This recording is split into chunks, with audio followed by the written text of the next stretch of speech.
솔직히 말해서 러시아 우크라이나 전쟁 처음 터졌을 때 대부분 이렇게 생각했잖아. 금방 끝나겠지. 근데 벌써 몇 년째야. 뉴스 관심은 줄었는데 경제는 아직도 이 전쟁 영향 안에서 움직이고 있어. 그래서 오늘은 정치 말고 돈 관점에서 이 전쟁을 정리해보자. 이 전쟁은 사실 2022년에 갑자기 시작된 게 아니야. 이미 2014년부터 시작됐어.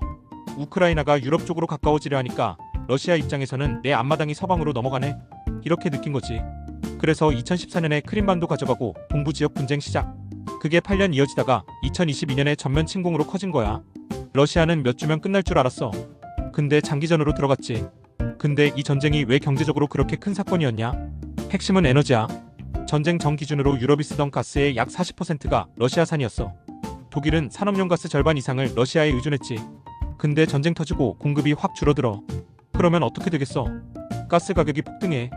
실제로 2022년 유럽 천연가스 가격은 평소 대비 5배 이상 올라간 시기가 있었어.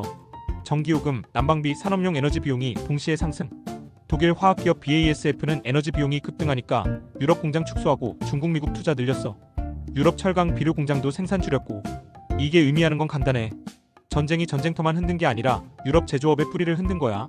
여기서 끝이 아니야. 유럽이 러시아 가스를 못 쓰니까 LNG, 액화천연가스를 전 세계에서 사기 시작했어. 그러면 한국, 일본, 동남아는 같이 비싸게 사야지. 2022년 한국 LNG 수입 가격은 평소 대비 거의 2배까지 올라갔어. 그래서 전기요금 오른 거야. 전쟁이 유럽에서 터졌는데 한국 전기요금이 올라간 이유 이거야. 여기에 식량까지 붙는다. 러시아와 우크라이나는 세계 밀 수출의 약 30%를 차지해. 전쟁 초기 흑해에 항구가 막히면서 밀 가격이 급등했어. 비료 가격도 올라. 러시아는 세계 최대 비료 수출국 중 하나니까. 그러면 중동, 아프리카, 남아시아 식량 가격이 올라가고 결국 세계 물가가 올라. 그래서 2022-2023년 전 세계 중앙은행이 금리를 공격적으로 올렸던 거야. 전쟁, 에너지 상승, 물가 상승, 금리 상승, 이 구조. 여기서 재밌는 포인트. 러시아 경제는 바로 무너지진 않았어. 왜냐면 석유를 중국, 인도에 할인해서 팔았거든. 2023년 기준 러시아는 하루 약 700만 배럴 수준의 석유를 계속 수출했어. 인도는 전쟁 전보다 러시아 원유 수입을 10배 이상 늘렸고 중국도 최대 수입국이 됐지. 그래서 러시아는 돈이 계속 들어왔어. 대신 서방 기술 못 들여오고 투자 줄고 군사비 늘고. 단기 버티기 구조야. 장기 성장성은 약해졌지만 바로 붕괴하진 않은 이유가 여기 있어. 정리하면 이 전쟁은 총 쏘는 전쟁이 아니라 가스 전쟁, 식량 전쟁, 인플레이션 전쟁이야. 지금 세계 경제 설명할 때 이 전쟁 빼면 설명이 안 되는 이유가 여기 있어. 전쟁 초반 기억나지? 전 세계가 우크라이나 응원하는 분위기였고 러시아는 완전히 국제사회에서 고립되는 것처럼 보였어. 근데 요즘은 체감이 좀 다르지. 뉴스에서 다루는 비중도 줄었고 사람들 관심도 많이 옮겨갔어. 왜 그렇게 느껴질까? 가장 큰 이유는 전쟁이 예상보다 훨씬 길어졌기 때문이야. 전쟁이 길어지면 지원하는 나라들도 피로가 쌓여. 유럽은 에너지 보조금, 난방비 지원, 군사 지원까지 합치면 수천억 달러를 썼어. 독일만 해도 에너지 가격 급등 대응으로 2022-2023년 사이 약 2천억 유로 규모의 지원 패키지를 썼고 프랑스, 이탈리아도 비슷한 규모의 보조금을 집행했어. 세금 부담이 늘어나니까 국민 입장에서는 언제까지 지원해야지? 라는 생각이 나올 수밖에 없어. 미국도 마찬가지야.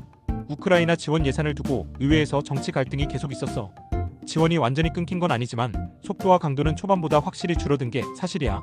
그래서 외부에서 보면 우크라이나가 고립된 것처럼 느껴지는 거지. 근데 실제로는 완전 고립은 아니야. IMF, 세계은행, EU는 여전히 자금 지원을 하고 있고 군사 지원도 이어지고 있어. 다만 초반처럼 감정적으로 뜨겁게 응원하는 분위기가 줄어든 거야. 이제 냉정하게 돈 관점에서 보자. 전쟁으로 누가 손해봤고 누가 돈 벌었을까? 먼저 손해본 쪽, 유럽 제조업이야. 특히 독일. 전기요금과 가스요금이 급등하면서 생산비가 크게 올라갔어. 2022년 독일 산업용 전력 가격은 평소 대비 2~3배 이상 상승했어. 철강, 화학, 비료 기업들이 생산을 줄이거나 공장 가동을 중단했지. 유럽 가게도 타격을 받았어. 난방비가 2배 이상 올라간 국가도 많았고 정부가 보조금을 지급하지 않으면 감당하기 어려운 수준이었어. 신흥국은 더 힘들었어. 에너지 가격 상승, 식량 가격 상승, 달러 강세, 금리 상승. 이 네 가지가 동시에 오면 신흥국 경제는 버티기 힘들어. 실제로 22-23년 사이 여러 신흥국 통화가 크게 약세를 보였고 외채 부담이 커졌어. 반대로 돈 번 쪽도 있어. 대표적으로 에너지 기업. 미국 LNG 기업들은 매출이 급증했어. 예를 들어 미국 LNG 기업 셔니어는 2021년 매출이 약 150억 달러였는데 2023년에는 330억 달러를 넘었어. 거의 2배 이상 증가한 거지. 유럽이 러시아 가스 대신 미국 LNG를 대량으로 사기 시작했기 때문이야. 노르웨이도 유럽 최대 가스 공급국 중 하나로 떠올랐고 미국은 유럽 LNG 최대 공급국이 됐어. 방산 기업도 수혜를 봤어. 전쟁 이후 NATO 국가들은 국방비를 크게 늘렸어. 폴란드는 국방비를 GDP 대비 4% 수준까지 올렸고 독일도 대규모 군사 예산을 발표했지. 미국 방산기업 로키드 마틴은 2023년 매출 약 670억 달러 수준을 기록했어. 전쟁은 누군가에겐 항상 시장이야. 냉정하지만 현실이야. 그럼 전쟁이 왜 아직 안 끝났을까? 경제적으로 보면 양쪽 모두 완전히 무너지지 않는 구조야.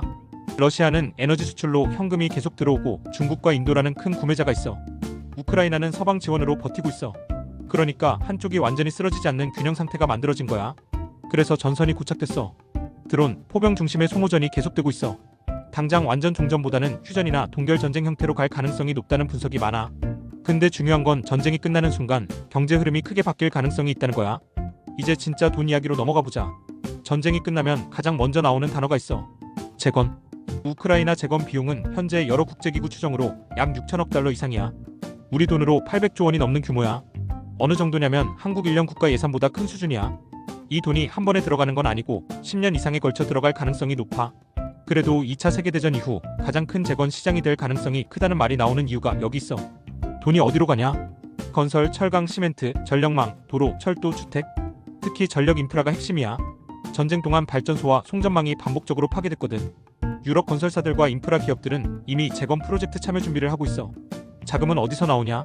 EU, 미국, 세계은행, IMF가 큰 축이 될 가능성이 높고 일부는 동결된 러시아 자산을 활용하자는 논의도 계속 나오고 있어. 민간 투자도 들어올 가능성이 크고 재건은 단순히 건물 다시 짓는 게 아니라 경제 전체를 다시 만드는 작업이야. 두 번째는 에너지 구조야. 전쟁이 끝난다고 해서 유럽이 러시아 가스를 예전처럼 다시 쓸 가능성은 낮아. 이미 유럽은 LNG 터미널을 수십 개 새로 지었고 미국, 카타르, 노르웨이 가스 의존도를 높였어. 한번 바뀐 공급망은 쉽게 돌아가지 않아. 그래서 미국 LNG 산업은 전쟁이 끝나도 수혜가 이어질 가능성이 높아. 그리고 재생에너지 투자. 유럽은 이번 전쟁을 계기로 에너지 자립을 국가 안보 문제로 인식하기 시작했어. 태양광, 풍력, 배터리, 수소, 전력망 투자 계속 늘어날 거야. 세 번째는 방산. 전쟁 끝나면 방산 끝날까? 가능성 낮아.